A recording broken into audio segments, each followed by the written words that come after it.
We are back with Tim Sackett at HRU Technical Resources here in Lansing, and Tim always has some good tips when it comes to employers and employees and how we're navigating these weird little times. So today we're going to talk about remote work. What is going on with remote work right now? I think everyone's trying to figure out, what do we do, right? How do we bring people back? Is it full remote? Is it hybrid? Is it a combination of, in office? And I think what we're going to find out, it's all of these things. It depends on the position, depends on the company. There's so many moving pieces to this right now. Well, I think a lot of places kind of like moved empty boxes in where employees used to sit. So now they got to figure out, well, if we bring them back, where are we going to put them? But there has been a lot of GM, for instance, has been one of those companies that has kind of kept it vague. Yeah. Well, and Mary Barra, who's the CEO of GM, she's done a lot of this recently over the last couple of years where they create policies that seem to make sense, right? Her remote work or her return to work policy is 2 words: work appropriately.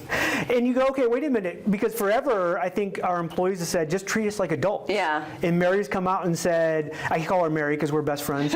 Mary comes you're like this. We're like that. Okay. So she's come out and basically said, hey, work appropriately. If you have to be in the office, you come into the office. If you can work from home, you work from home.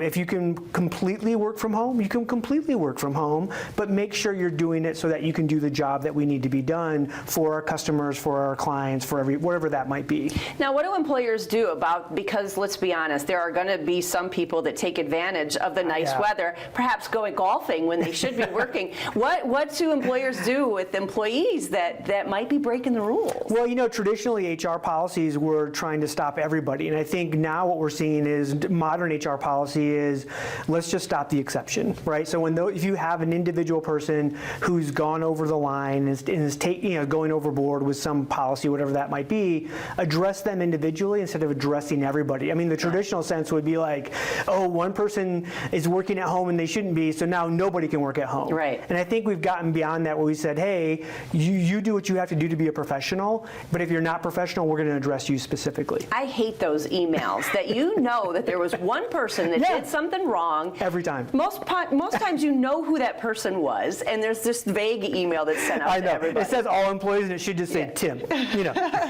Dear Mr. Sackett, we know that you were golfing last Friday. Exactly. So do you have any tips then to employers and to employees on how to navigate this working appropriately? Well, I think the first one is to let the people know that who can actually work in a hybrid or work full remote and who can't, because we do have some customer-facing people or people that have to be, like in GM's case, you have workers on the line. They can't work from home. Kind of hard to build a car from your garage in a mass scale. And so I think you have to let individuals know to say, hey, you know what, you're Stephanie in a position where you can work hybrid or you can work full remote. And once they know that, then they can actually go through that process of determining, what do I want to do? Do I want to be in office? Do I want to be hybrid?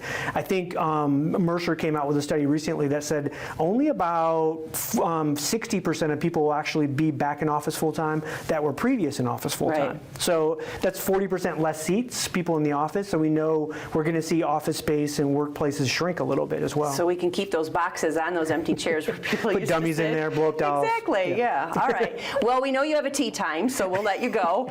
We do appreciate the information today. Thank you. Thanks, Tim. And stick around, there's still more to come on Studio 10.